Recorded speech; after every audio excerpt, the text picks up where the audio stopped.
नमः संस्कृताय। मैं कौशलेंद्र प्रसाद विश्वकर्मा केपी बाल गंगा क्लासेस से आज की ऑनलाइन क्लास में आपका स्वागत करता हूं। जैसा कि बच्चों, आज हम लोग भारत देशः ये जो पाठ है हमारा चतुर्था पाठ है, आज हम लोग इसका वाचन और इसके श्लोकों का अर्थ जानेंगे इस वीडियो में। तो आइए सर्वप्रथम हम भारत देशः इस पाठ के विषय में जान लेते हैं। जैसा कि ऊपर ही लिखा हुआ है कि प्रस्तुत शीर्षक भारत देशः मुख्य रूप से विष्णु पुराण से उद्धृत है। इन श्लोकों के माध्यम से भारत देश की महिमा का वर्णन किया गया है।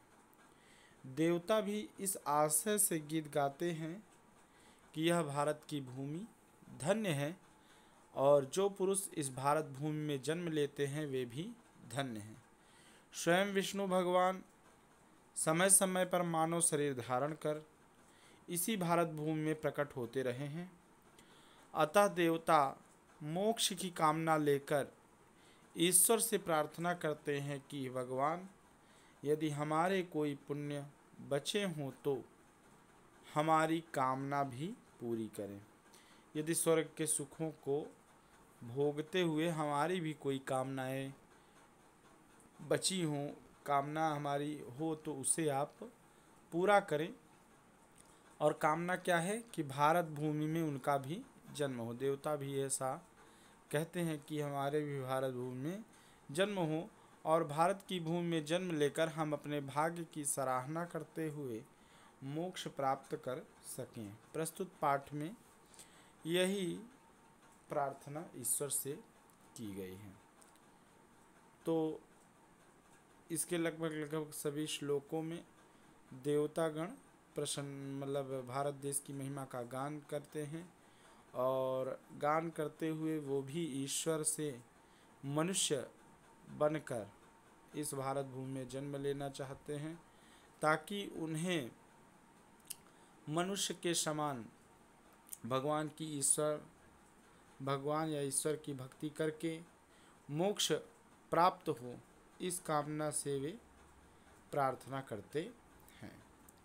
तो आइए ज़्यादा समय न लेते हुए हम पहला श्लोक देखते हैं। भारत देशः पाठ का पहला श्लोक है, आप देखिए। गायन्ति देवाः किल गीतकानि धन्यास्तु ये भारत भूमि भागे। स्वर्गापवर्गाः पद हेतु भूते भवन्ति भूयः पुरुषाः सुरत्वात्। एक बार और इसके श्लोकों का वाचन करेंगे हम। गायन्ति देवाः किल गीतकानि धन्यास्तु ये भारत भूमि भागे। स्वर्गापवर्गास्पद हेतु भूते भवन्ति भूयः पुरुषाः सुरत्वात्। अब इसका अर्थ जानेंगे। पहले एक एक शब्दों का मतलब जान लेते हैं हम। पहला शब्द है गायन्ति। गायन्ति का मतलब होता है गाते हैं। गायन्ति का मतलब होता है गाते हैं। देवाः माने बहुत से देवतागण, बहुवचन, बहुत से देवता गण। किल माने निश्चित रूप से, किल माने निश्चित रूप से। गीतकानि माने गीतों को, गीतकानि माने गीतों को। स्वर्गाप अगला क्या है? धन्यास्तु। धन्यास्तु का मतलब है या तो धन्य है। धन्यास्तु माने या तो धन्य है। ये माने जो, ये माने जो। भारत भूमि भागे माने भारत की भूमि के भाग पर, भारत भूमि भागे माने भारत की भूमि के भाग पर, स्वर्गाप वर्गाह पद हेतु भूते, स्वर्ग और मोक्ष की प्राप्ति दिलाने का जो कारण है। स्वर्गाप वर्गाह पद हेतु भूते माने जो स्वर्ग से अपवर्ग अर्थात मोक्ष को दिलाने का कारण स्वरूप है। भवंति माने होते हैं, भूयः माने उत्पन्न, पुरुषाः माने पुरुष, सुरत्वात् माने देवता से। जहाँ देवता से देवता भी पुरुष रूप में जन्म लेते हैं। एक साथ पूरे श्लोक का अर्थ हम जानेंगे।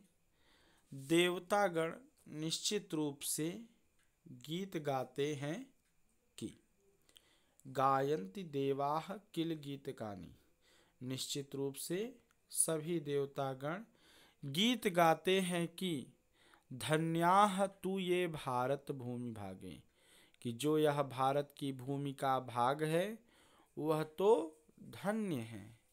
जो भारत की भूमि का भाग है वह तो धन्य है।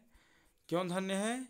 क्योंकि यह स्वर्ग और मोक्ष को दिलाने का कारण स्वरूप है। अर्थात जो इस भारत देश में जन्म लेता है और भारत देश में जन्म लेकर सत्कर्म करता है उसे निश्चित ही स्वर्ग या मोक्ष की प्राप्ति हो जाती है। तो इसीलिए स्वर्गाः अपवर्गाः पद हेतु भूते, स्वर्ग और मोक्ष को दिलाने का कारण स्वरूप है। भवन्ति भूयः पुरुषाः सुरत्वात्, जहाँ पर देवता भी पुरुष रूप में जन्म लेते हैं या उत्पन्न होते हैं। एक साथ पूरी लाइन देख लीजिए। यह जो भारत की भूमि का भाग है वह तो धन्य है।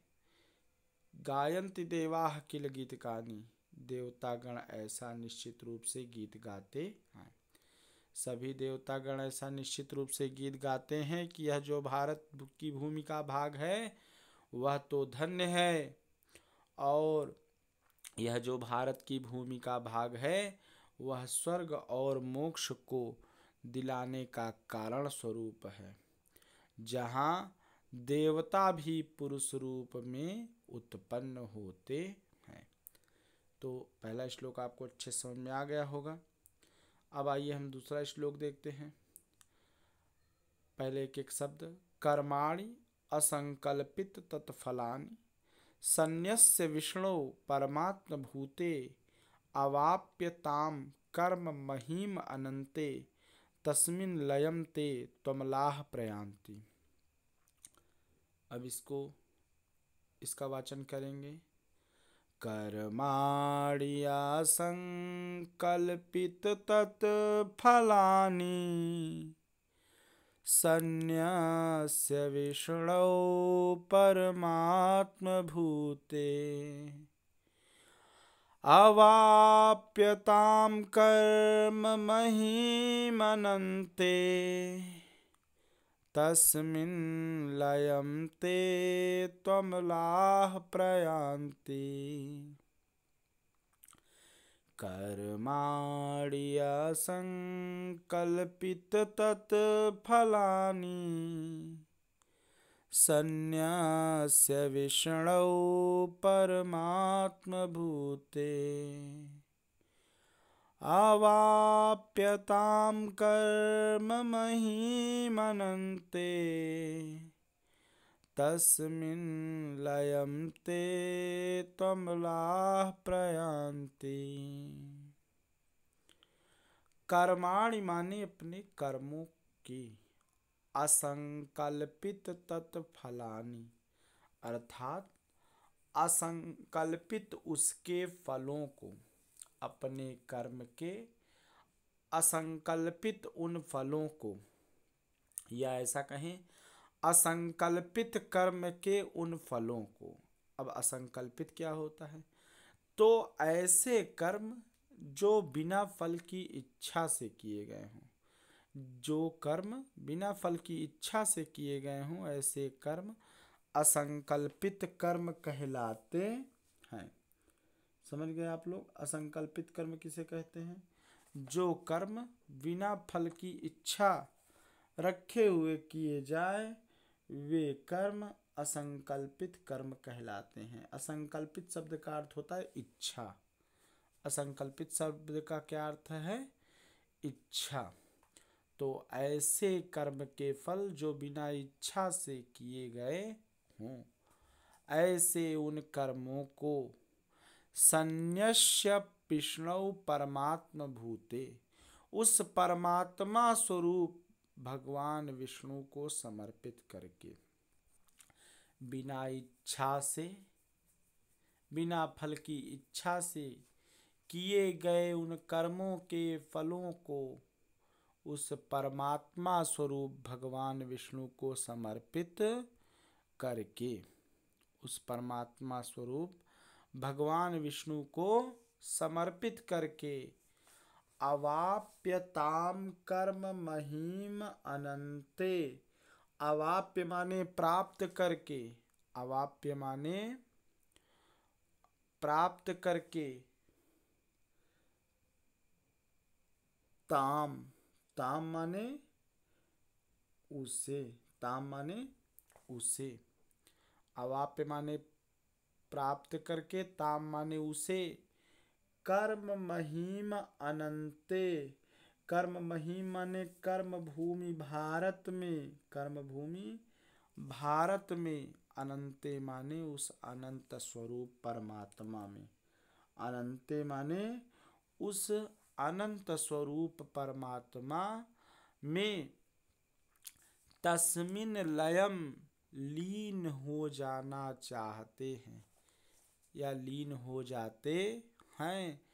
ते माने वे सभी, तू अमलाह, तू अमलाह माने स्वच्छ होकर, तू अमलाह माने स्वच्छ होकर अर्थात पाप रहित होकर, प्रयांति, प्रयांति माने प्राप्त करते हैं, विलीन हो जाते हैं। एक साथ देख लीजिए।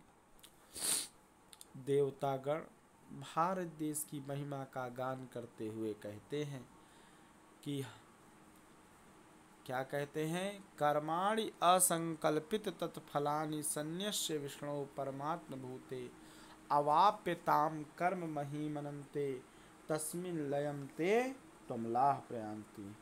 वे मनुष्य जिन्होंने इस भारत देश में जन्म लिया है, देवतागण कहते हैं कि वे मनुष्य जिन्होंने इस भारत देश में जन्म लिया है, वे अपने कर्म फल की इच्छा न रखते हुए, वे अपने कर्म फल की इच्छा न रखते हुए किए गए कर्मों को, किए गए कर्मों को उस ईश्वर को अर्पित करके, उस ईश्वर को अर्पित करके निर्मल होकर अर्थात मल रहित होकर, स्वच्छ होकर उस परमात्मा में ही विलीन हो जाते हैं।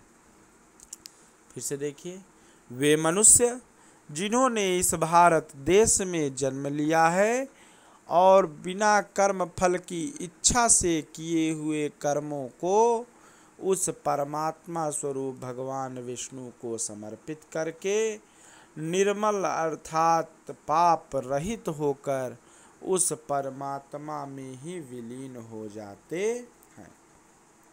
एक साथ फिर से देखिए, कहा गया कि वे मनुष्य जिन्होंने इस भारत देश में जन्म लिया है और कर्म फल की इच्छा न रखते हुए उन्होंने अपने किए गए कर्मों को भगवान विष्णु को ही अर्पित कर दिया है, अर्थात पाप रहित होकर उस परमात्मा स्वरूप भगवान विष्णु में ही विलीन हो जाते हैं। जो मनुष्य ऐसा करते हैं वे क्या हो जाते हैं? पाप रहित होकर उस परमात्मा स्वरूप भगवान विष्णु में ही समर्पित हो जाते हैं, अर्थात विलीन हो जाते हैं। तीसरा श्लोक देखिए, अहो भुवः सप्त समुद्रवत्याः द्वीपेषु वर्षेषु अधिपुण्यमेतत् गायन्ति यत्र त्यजनाः मुरारे भद्राणि कर्माणि अवतारवन्ति। अहो भुवः सप्त समुद्रवत्याः द्वीपेषु वर्षेषु अधिपुण्यमेतत् गायन्ति यत्र त्यजनाः मुरारेः भद्राणि कर्माण्यवतारवन्ति। अहो माने अरे, भुवः माने इस पृथ्वी पर, यह पृथ्वी सप्त समुद्रवत्याः 7 समुद्रों से घिरी हुई है। अहो माने अरे, भुवः माने यह पृथ्वी सप्त समुद्रवत्याः माने 7 समुद्रों से घिरी हुई है। द्वीपेषु इस घिरे हुए पृथ्वी के द्वीपों में, वर्षेषु देशों में, आधि माने अत्यधिक, पुण्यम एतत् यह पुण्यशाली है, पुण्य प्रदान करने वाली है। कौन? भारत देश। अरे, यह पृथ्वी 7 समुद्रों से घिरी हुई है और इसके द्वीपों और देशों में यह जो भारत देश है वह अत्यधिक पुण्य प्रदान करने वाला है। वह अत्यधिक पुण्य प्रदान करने वाला है। गायन्ति यत्र त्यजनाः मुरारे, जहाँ के लोग भगवान मुरारी के भद्राणि कर्माणि अवतारवन्ति गायन्ति, जहाँ के लोग भगवान मुरारी अर्थात भगवान विष्णु जो क्या हैं? परमात्मा स्वरूप हैं, उनके अवतार स्वरूप किए गए कर्मों को गाते हैं। अरे, 7 समुद्रों से घिरी हुई यह पृथ्वी, उसके द्वीपों में, उसके देशों में यह भारत देश अत्यधिक पुण्यशाली है, क्योंकि यहाँ के लोग भगवान विष्णु के द्वारा लिए गए अवतार स्वरूप किए गए कर्मों के कल्याणकारी गीत गाते हैं। तीसरा श्लोक हो गया। आइए अब चौथा श्लोक देख लेते हैं।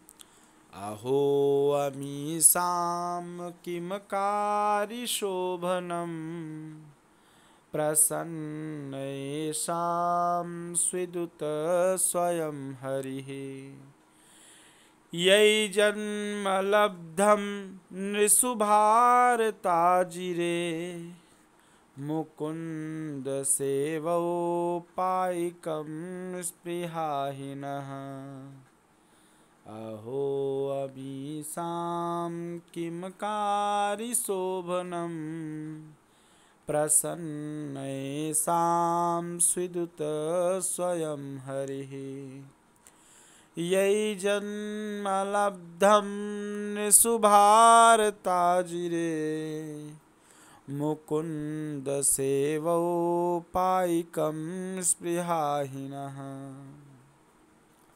आइए एक एक शब्द का मतलब जान लेते हैं।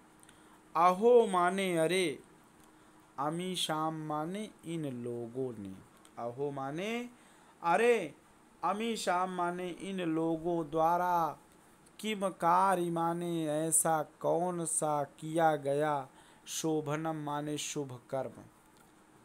अरे, यहाँ अर्थात इन भारत देश के लोगों ने ऐसा कौन सा शुभ कर्म किया है। प्रसन्न एषाम स्विदुत स्वयं हरि, जो हरि अर्थात भगवान विष्णु जो परमात्मा स्वरूप हैं, एषाम स्विदुत स्वयं, इन पर स्वयं ही सरलता से प्रसन्न हो जाते हैं। अरे, इन भारत देश के लोगों ने ऐसा कौन सा शुभ कर्म किया है जो भगवान विष्णु जो कि परमात्मा स्वरूप हैं, स्वयं ही सरलता से इन पर प्रसन्न हो जाते हैं। यही जन्मम लब्धम निषु भारता जिरे मुकुंद सेवौ पाइकम स्पृहाहिनः। यही जन्मम लब्धम, यही जन्मम लब्धम माने जिसके द्वारा हमारा भी क्या हो, भारत के आंगन में मनुष्य रूप में जन्म हो। यही जन्मम लब्धम निषु भारता जिरे, जिसके कारण हम भी क्या चाहते हैं कि इस भारत के आंगन में मनुष्य रूप नहीं, यही जन्म लब्धम निषु भारता जिरे। हाँ, हमारी भी ऐसी इच्छा है कि हमें भी मनुष्य रूप में इस भारत भूमि पे या भारत के आंगन में जन्म प्राप्त हो और मुकुंद सेवो पाइकम स्पृहाहिना, और हमें भी भगवान मुकुंद के अर्थात भगवान विष्णु की सेवा का अवसर प्राप्त हो।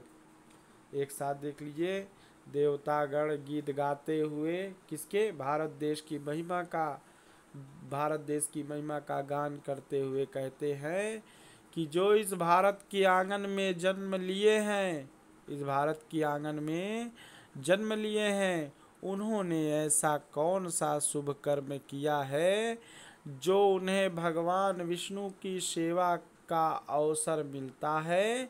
इसलिए हमारी भी यही इच्छा है कि हमें भी भारत के आंगन में मनुष्य रूप में जन्म प्राप्त हो। एक साथ देख लीजिए, देवतागण भारत देश की महिमा का गान करते हुए कहते हैं कि अरे इन भारत देश के लोगों ने ऐसा कौन सा शुभ कर्म किया है जो भगवान विष्णु स्वयं बड़ी सरलता से इन पर प्रसन्न हो जाते हैं। क्या हो जाते हैं, बड़ी ही सरलता से इनमें, इन भारत देश के लोगों पर प्रसन्न हो जाते हैं। हमें भी, और हमें भी या हमारी भी ऐसी इच्छा है कि हमें भी भारत में जन्म लेने का अवसर प्राप्त हो और भगवान श्री कृष्ण अर्थात भगवान विष्णु के उस परम पद परमात्मा स्वरूप की सेवा करने का अवसर प्राप्त हो। ऐसी हमारी इच्छा है। एक साथ देखिए, अरे इन भारत देश के लोगों ने ऐसा कौन सा शुभ कर्म किया है जो भगवान विष्णु इन पर स्वयं प्रसन्न हो जाते हैं, और क्या हो जाते हैं, भगवान विष्णु स्वयं ही इन पर प्रसन्न हो जाते हैं और इन्हें भगवान विष्णु के मनुष्य स्वरूपी भगवान विष्णु के मनुष्य स्वरूपी स्वरूप का सेवा करने का अवसर प्राप्त होता है। इसलिए हम देवतागण भी यही चाहते हैं कि हमें भी भगवान मुकुंद की सेवा का अवसर प्राप्त हो, ऐसी हमारी इच्छा है। आशा करते हैं कि ये 4 श्लोक आपको अच्छे समझ में आ गए होंगे।